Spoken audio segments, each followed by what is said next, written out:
Referee कहता है squad 2 और 0 है, 666 आगे हैं। इस सीजन में ये पहली बार है जब सेलेसर्स पीछे रह गए हैं। पहली बार उन्होंने कोई मेंबर खोया है। सेलेसर इससे शॉक्ड होता है और फियोना स्माइल कर रही होती है। रेफरी कहता है 666 के पास निश्चित रूप से काफी सारी ट्रिक है, लेकिन ये मैच अभी भी खत्म नहीं हुआ है। दोस्तों कुछ भी हो सकता है। रासा जायंट मैन पर भड़कते हुए कहती है तुम किसका इंतजार कर रहे हो, वहाँ से उठो, क्या तुम नहीं देख सकते कि वो हमें कुचल रहे हैं। रोते हुए से गाली देती है और कहती है मैं तुम्हें अपने अंगूठे को पिछवाड़े में डाल के खड़े होने के लिए पैसे नहीं दे रही हूँ, कुछ करो। एरेस कहता है माय लेडी, मुझे लगता है वो झपकी ले रहा है। हम पहली बार जायंट मैन को देखते हैं जो सच में सो रहा होता है। रासा चिल्लाने लगती है। दूसरी तरफ हेनरी को देखते है जो कहता है वो सच में अजीब बिहेव कर रहा है, क्या तुम्हें नहीं लगता। हम क्रेसर को देखते हैं जो कांपते हुए घुर्रा रहा होता है और वो रीपर और डाइसर को याद करने लगता है। तभी वो जबरदस्त चीख मारता है, वो इवॉल्व होने लगता है। हम देखते हैं उसका हाथ निकलने लगता है। ये देखकर हेनरी और केविन काफी हैरान होते हैं और हम क्रेसर को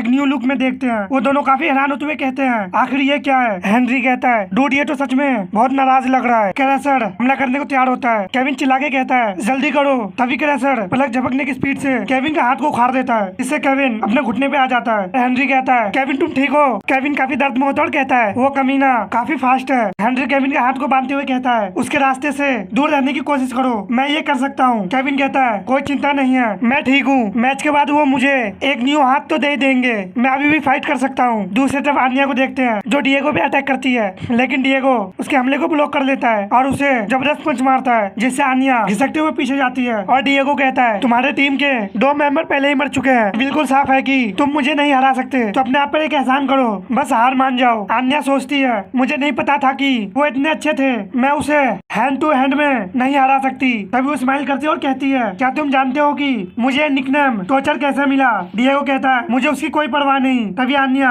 अपने स्पाइडर वेब से डिएगो को पकड़ लेती है और डिएगो कहता है तुमने पहले ये कोशिश कर ली है, ये काम नहीं आएगा। आन्या उसमें अपना एनर्जी इंजेक्ट करती है और कहती है मैं अपने ओपोनेंट को फिजिकल रूप से टॉर्चर नहीं करती। और हम डिएगो को देखते हैं जिसको आन्या के साथ बिताए हुए अच्छा समय याद आता है। अन्या कहती है मैंने तुम्हें जानबूझ के बहकाया, तुम्हें मुझसे प्यार हो गया ताकि समय आने पर मैं इसका इस्तेमाल तुम्हारे खिलाफ कर सकूं। डिएगो गुस्से में कहता है इसे बंद करो। अन्या कहती है मैं तुम्हें दोबारा जीने का एक्सपीरियंस दे रही हूँ, हर छोटे से छोटे डिटेल में। हम देखते हैं डिएगो अपने घुटने पे आ जाता है और अन्या उसके बिल्कुल पास आके कहती है हर इमोशन हर एक चीज महसूस करो, कैसा लगता है ये सब फिर से महसूस करना और जानना। ये सब बकवास था ना। हम डिएगो को देखते हैं जो पूरी तरह से टूट चुका होता है और आन्या साइको की तरह कहती है जो काफी दर्दनाक है ना, ये प्योर टॉर्चर जैसा फील होना चाहिए। और पागलों तरह हंसने लगती है। डिएगो रोते हुए कहता है क्यों तुमने ऐसा क्यों किया। टॉर्चर उसके माथे पे किस करती है और कहती है क्यों, जितना रहने के लिए इडियट और जीतने के लिए। और उसके पीछे जाके कहती है और क्योंकि ये मजेदार था। और साइको की तरह कहती है और अब तुम्हारा मरने का समय आ गया है और डिएगो पे अटैक कर देती है। तभी फियोना वहाँ पे आकर आन्या के अटैक को ब्लॉक करती है और गैब्रियल उसके गले पे अपना शॉट रखता है और कहता है इसे छोड़ दो। आन्या काफी हैरान होते हुए कहती है क्या तुम दोनों यहाँ कैसे आए। गैब्रियल उसके गले पे हल्का सा कट लगाता है और कहता है मुझे ये बात दोबारा बोलने पर मजबूर मत करो। इससे आन्या डिएगो को अपने स्पाइडर वेब से रिलीज कर देती है और मलिसा उसे संभालते हुए कहती है सब ठीक है डिएगो, सांस लो, सब खत्म हो गया। डिएगो कहता है मलिसा क्या। गैब्रियल आन्या को चैन से जकड़ लेता है और आन्या कहती है तुमने स्लेटर की, स्लेटर वही जायंट मैन है, डायमेंशन पावर के बारे में कैसे सोचा। गैब्रियल कहता है ये इतना मुश्किल नहीं था और कहता है ऑल राइट, अब हमें इसके साथ क्या करना चाहिए। मलिसा कहती है इस विच ने हमारे दोस्तों को रुलाया है और गुस्से में कहती है और इसके लिए भारी कीमत चुकानी होगी। गैब्रियल कहता है मैं इससे सहमत नहीं हूँ और आन्या इससे काफी ज्यादा डर जाती है। डिएगो कहता है नहीं उसे कुछ मत करो, ये मेरी है। हम डिएगो को देखते हैं तो काफी गुस्से में होता है और डिएगो उसके सामने आके खड़ा होता है और कहता है आन्या या जो भी तुम्हारा नाम हो, और काफी गुस्से में कहता है तुम प्रोबेबली मेरे लाइफ में मिलने वाली सबसे बुरी पर्सन हो। तुमने मुझे जो दर्द दिया है वो मेरी कल्पना से भी परे है। मैं तो ये भी नहीं जानता कि मैं इतने लंबे समय तक जिंदा रह पाऊंगा या नहीं कि इससे उबर सकूं। तुमने मुझसे झूठ बोला, तुमने मेरे साथ धोखेबाजी की। और गुस्से में कांपते हुए कहता है मैं तुम्हारे लिए घृणा फील करता हूँ, तुम इससे हजारों गुना घृणा के काबिल हो। लेकिन जब मैं इस नर्क में पहुंचा तो मैंने अपने आपसे एक प्रॉमिस किया था और ये बातें गैब्रियल मलिसा सुन रहे होते हैं। और डिएगो कहता है मैं कसम खाई कि इस दुनिया को अपने स्वरूप में बदलने नहीं दूंगा। और शायद होते हुए कहता है मैं एक अच्छा इंसान हूँ, मुझे लोग पसंद है, मुझे लाइफ से प्यार है मैं हमेशा दुनिया में बुराई की बजाय अच्छाई देखना पसंद करता हूँ। और हाँ, कभी कभी ये बात मुझे थोड़ा भोला बना देती है। शायद यही कारण है कि मैं तुम्हारे हाथों का खिलौना बन गया। तुमने मेरे अच्छे पार्ट को डिस्ट्रॉय करने की कोशिश किया, लेकिन तुम फेल रहे। मैं तुम्हें माफ करता हूँ। अन्या उसे देखने लगती है और मलिसा इससे मुस्कुराती है। डिएगो वहाँ से जाते हुए कहता है और अब अलविदा, और गैब्रियल को कहता है थैंक यू। अन्या चिल्लाते हुए कहती है क्या बस इतना ही, तुम मुझे नहीं मारोगे? तभी गैब्रियल अपने चैन से अन्या को ऊपर उठा लेता है और कहता है चिंता मत करो, डिएगो हमेशा एक अच्छा आदमी रहेगा। और गैब्रियल डेविल की तरह कहता है दूसरी ओर मैं इतना अच्छा नहीं हूँ। अपने पंच को बंद करता है और हम देखते हैं अन्या से काफी सारा ब्लड निकलता है और वो वहीं पे मर जाती है। और डिएगो रो रहा होता है। स्कोर बढ़ने से ऑडियंस जबरदस्त शोर मचाते हैं और केल्विन हंसते हुए कहता है ये तो जबरदस्त है। रासा इससे काफी भड़क जाती है, अपने चेहरे पे पंच मारते हुए कहती है डैम इट, ये क्या हो रहा है? हम इतनी आसानी से कैसे हार सकते हैं? एरोस कहता है हमारी स्ट्रेटेजी हमारे खिलाफ ही काम कर रही है। हम उन्हें अलग अलग करने की कोशिश की, लेकिन किसी कारण से वो स्लेटर की डायमेंशन पावर से बचने में कामयाब हो गए। तो अब अचानक हम एक बड़ा अकेले पड़ गए हैं और वो पूरा टीम का सामना कर रहे हैं। हम स्लेटर को देखते हैं जो अभी भी सो रहा होता है। तभी रासा स्लेटर को कहती है स्लेटर अपनी डायमेंशनल पावर को हटाओ, अगर ऐसे ही चलता रहा तो हम मैच हार जाएंगे। फिर से इकट्ठे हो जाओ। स्लेटर उठता है और कहता है ठीक है, और अपने डायमेंशनल पावर को डीएक्टिवेट कर देता है, जिससे वो पिरामिड धीरे धीरे कर गायब होने लगता है। और हेनरी कहता है हम बाहर है, ये कैसे हुआ? और हम गैब्रियल, डिएगो और मलिसा को देखते हैं। स्लेशर टीम जल्दी से इकट्ठे हो जाते हैं। स्लेशर कहता है तो क्या ये सच है? क्या हम ही बचे हैं? क्रैशर काफी उदास होते हुए कहता है डाइसर और टॉर्चर नहीं रहे। फियोना भागते हुए केविन के पास आती है और कहती है केविन तुम्हारा हाथ। केविन कहता है मैं ठीक हूँ, तुम्हारा क्या है? क्या तुम ठीक हो? फियोना कहती है मैं ठीक हूँ, मुझे लगता है कि स्लेशर केवल ऐसे ही थे। और हम देखते हैं वो सभी इकट्ठे होते हैं और मलिसा कहती है ऐसा लगता है कि उनकी स्ट्रेटेजी उन्हीं पे भारी पड़ गई। डिएगो कहता है वो पहले से ही हार रहे थे और हम 6 वो 3 है। गैब्रियल कहता है फिर भी हमें गार्ड ऑन रखना है, वो जाइंट मैन उसकी पावर अभी भी हमारे लिए प्रॉब्लम हो सकती है। और हम देखते हैं जाइंट मैन खड़ा होता है, जिससे वो दोनों काफी खुश होते हैं। और स्लेशर कहता है स्लेटर क्या आप फाइनली फाइट में शामिल हो रहे हैं? और वो दोनों काफी कॉन्फिडेंस होते हैं। और स्लेशर हंसते हुए कहता है तैयार हो जाओ विच, तुम सब मरने वाले हो जैसे। तभी स्लेशर के चेस्ट के आर पर एक जाइंट शॉट हो जाता है, जिससे गैब्रियल और उसकी टीम काफी हैरान होते हैं। और केल्विन ग्लैडिस भी, रासा को भी झटका लगता है और वो कहती है वो क्या कर रहा है? क्रैशर इससे शॉक्ड होता है, वहाँ से भागने लगता है। तभी जाइंट मैन अपना एबिलिटी यूज करता है, जिससे क्रैशर के आगे क्रिस्टल आ जाता है। उसका एक हाथ उसमें फंस जाता है। जाइंट मैन अपने हाथ में जाइंट क्रिस्टल बनाता है और उससे क्रैशर को कुचल देता है। इससे केविन और हेनरी काफी हैरान होते हैं। और केविन कहता है वो आदमी क्या कर रहा है? हेनरी कहता है यार ये तो बिल्कुल पागल हो गया है। रासा जाइंट मैन पे भड़कते हुए कहती है स्लेटर अरे तुम्हें क्या हो गया है? तभी जाइंट मैन क्रिस्टल में हाथ डालता है और रासा का गला पकड़ लेता है और उससे कहता है मैं उन लोगों से छुटकारा पा लेता हूँ जो मेरे रास्ते में आते हैं, और अब चुप हो जाओ नहीं तो मैं तुम्हें भी मार दूंगा। और रासा को छोड़ देता है। एरिस रासा को संभालता है और रासा कहती है वो काफी दर्दनाक था, हमें अरीना खाली करनी होगी, इंक्विजिटर को बुलाओ। और हम गैब्रियल को टीम को देखते हैं जो जाइंट मैन के आगे खड़े होते हैं और जाइंट मैन जबरदस्त प्रेशर रिलीज कर रहा होता है। और रासा कहती है वो सबको मार डालेगा। केल्विन हैरान होते हुए कहता है ये क्या हो रहा है? ये आदमी बी लीग में क्या कर रहा है? गैब्रियल सबको तैयार होने के लिए कहता है और सोचता है ये अपने टीम के बाकी मेंबर से बिल्कुल अलग ही लेवल पर है। रेफरी भी इससे काफी हैरान होता है और जाइंट मैन कहता है तुम सफेद बालों वाले, तुमने मेरी पावर को कैसे विफल कर दिया? ऐसा पहले कभी नहीं हुआ। गैब्रियल कहता है कौन मैं? क्या तुम सोचते हो कि मैं इतना इडियट हूँ कि तुम्हें ये बता दूं? जाइंट मैन अपने टोपी पे हाथ रखता और कहता ठीक है, तो अपने सूट को निकाल के फेंक देता है। ये देखकर वो सभी हैरान होते हैं और हम जाइंट मैन को देखते हैं जो कहता है मुझे लगता है मुझे तुमसे फोर्सफुली जवाब लेना पड़ेगा। और अपने क्रिस्टल से उन सभी पे अटैक कर देता है, इससे वो सभी बचने लगते हैं। लेकिन क्रिस्टल जमीन से निकल रहा होता है। मलिसा काफी स्पीड से क्रिस्टल के बीच से निकल रही होती है और डिएगो क्रिस्टल को तोड़ते हुए कहता है वो स्ट्रॉन्ग है लेकिन हम इसे डिस्ट्रॉय कर सकते हैं। केविन उससे बचते हुए कहता है ये खत्म क्यों नहीं हो रहा? और गैब्रियल भी टुकड़े टुकड़े करते हुए सोचता है ये क्रिस्टल हम सबका पीछा कर रहा है, श्योरली वो हम सबको एक ही समय नहीं देख सकता, या क्या वो देख सकता है? गैब्रियल जाइंट मैन को देखते हुए सोचता है हमें जल्द से जल्द काउंटर अटैक करना होगा। हम जाइंट मैन को देखते हैं तो काफी स्पीड से वहाँ से गायब हो जाता है। इससे गैब्रियल काफी हैरान होता है और वो चिल्लाते हुए कहता है जाइंट मैन से केयरफुल रहो, वो उसका यूज खुद को टेलीपोर्ट करने के लिए करता है। इससे केविन और फियोना काफी हैरान होते हैं और केविन कहता है उसने क्या कहा? तभी हम देखते हैं उसके पीछे से क्रिस्टल से जाइंट मैन वहाँ से निकलता है, उन दोनों पे स्लैश लगाता है। तभी वो दोनों पीछे को मुड़ के देखता है और केविन फियोना को कवर करने लगता है। वो हमला उन्हें काफी पास पहुंच चुका होता है। तभी फियोना के चेहरे पे ब्लड गिरता है और हम देखते हैं ये हेनरी होता है। वो दोनों जब देखते हैं हेनरी के चेस्ट में शॉट घुस चुका होता है, जिससे वो हैरान होते हैं। हम हेनरी को देखते हैं जो काफी दर्द में होता है और कांप रहा होता है। केविन जायंटमैन को कहता है उसे छोड़ दो। हेनरी कहता है रुको और शॉट को पकड़ के कहता है वो मेरा है। जायंटमैन सोचता है मैं अपना ब्लेड बाहर नहीं निकल पा रहा। हेनरी अपना पावर अप करता है और कहता है ये हमसे काफी ज्यादा स्ट्रॉन्ग है, मैं तुम लोगों को एक चांस दूंगा, फियोना को लो और यहाँ से निकल जाओ। इसे वो दोनों काफी शॉक्ड होते हैं और फियोना कहती है तुम ये क्या कर रहे हो, रुको।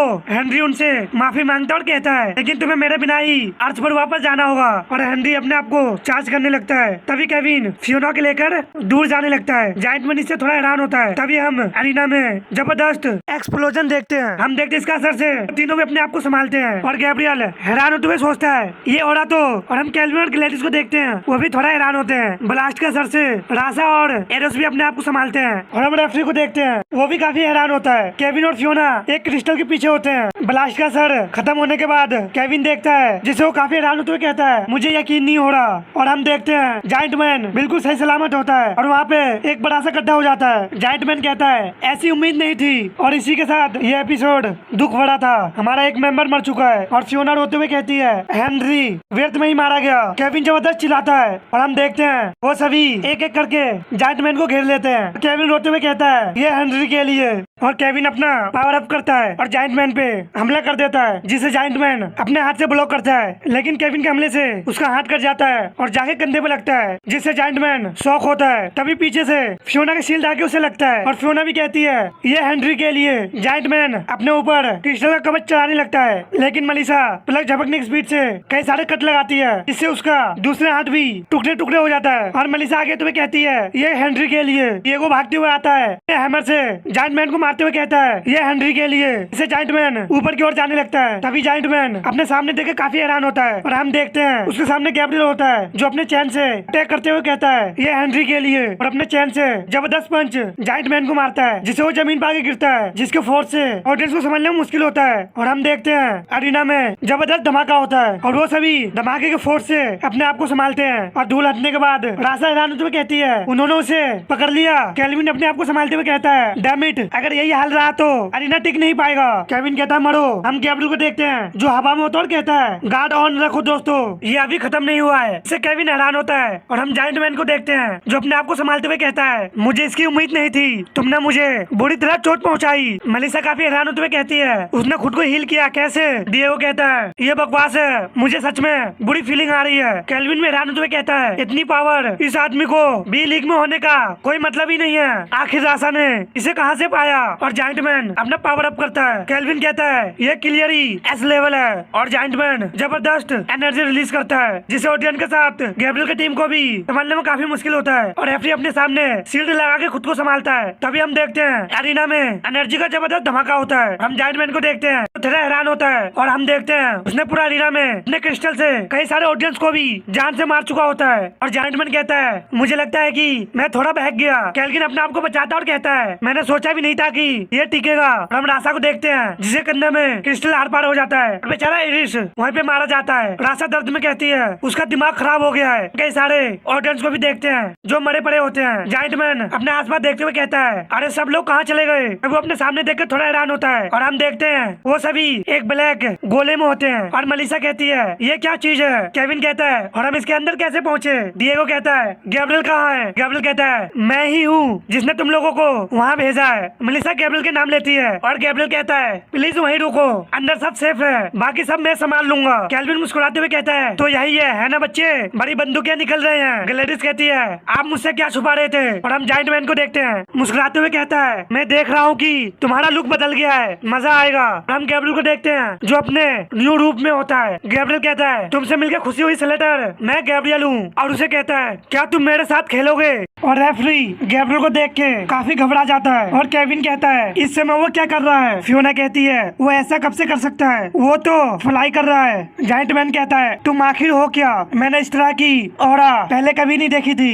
गैब्रियल कहता है सच बताऊं तो मुझे कुछ नहीं पता, ये सब मेरे लिए अभी नया है। और मुस्कुराते हुए कहता है लेकिन शायद तुम मुझे इसका पता लगाने में हेल्प कर सकते हो। जायंटमैन भी इससे एक्साइटेड होता है और कहता है खुशी से और काफी स्पीड से गैब्रियल पर हमला बोल देता है। और हम देखते हैं वो दोनों काफी स्पीड से फाइट करने लगते हैं। जायंटमैन मैन गैब्रियल पर अपने क्रिस्टल से अटैक करता है, लेकिन गैब्रियल उन सभी को डॉज करते हुए आगे की ओर बढ़ता है। तभी जायंट मैन अपने क्रिस्टल चैन से गैब्रियल पे अटैक कर देता है, जिसे गैब्रियल डॉज करते हुए अपने चैन से उस पर हमला करता है, जिसे जायंट मैन अपने क्रिस्टल से ब्लॉक कर लेता है और अपने सिर पे लगे हॉर्न से एनर्जी बीम छोड़ता है, जिसे गैब्रियल जंप करके डॉज करता है और एक्साइटेड होते हुए अपने आंखों से लेजर लाइट छोड़ता है। केल्विन उन दोनों को फाइट करते हुए देखकर हंसते हुए कहता है, मुझे उम्मीद है कि आप लोग ये देख रहे होंगे प्रैक्टिस, और हम देखते हैं उन दोनों का फाइट सीन। बाकी अरीना के लोग भी देख के हैरान होते हैं, यहाँ तक कि उन दोनों का फाइट हरक्यूलिस दूर से भी देख रहा होता है और वो भी थोड़ा हैरान होता है। हम प्रैक्टिस के कैसल को देखते हैं और वो कहता है, शानदार,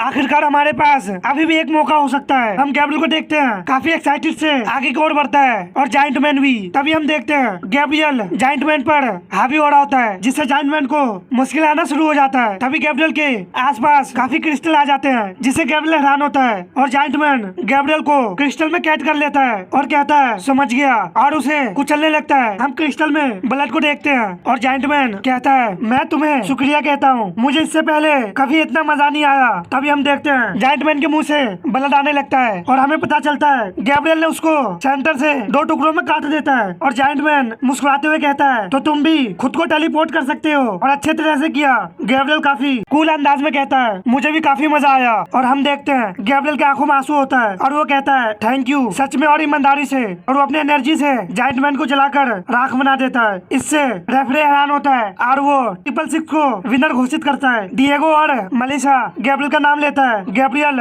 मुड़ते हुए उन्हें कहता है, सॉरी दोस्तों, इसमें जितना मैंने सोचा था उससे ज्यादा समय लग गया। और हम मरे हुए ऑडियंस को देखते हैं, जिससे वो सभी देख के हैरान होते हैं। और रेफरी कहता है, इस ऐतिहासिक मैच के बाद 666 अब ए लीग के लिए क्वालिफाई है। तभी मलिशा गैब्रियल को हक करती है। ग्लैडिस हैरान होते हुए कहती है, तो बस इतना ही, हमने ये कर दिखाया। और केल्विन हंस रहा होता है। केविन हेनरी का शॉट उठाते हुए उसे याद करता है। फियोना उसे दिलासा देती है और दूसरी तरफ डिएगो अन्या का नाम लेता है। रेफरी उन सभी का स्कोर दिखाता है, जिसमें हमारे बीच हेनरी नहीं रहा। वो सभी अपने स्कोर को देख के शॉक और सरप्राइज होते हैं। और आप चाहे तो सभी का टोटल स्कोर देख सकते हैं। गैब्रियल अपने स्कोर को देख के कहता है, तो मैं आजाद हूँ। तभी उसके पीछे मास्क मैन आता और कहता है, इतना एक्साइटेड मत हो, यहाँ मुसीबत आती है। तभी हम जोकर और इनक्विजिटर को देखते हैं और जोकर कहता है, Gabriel White, you are under arrest.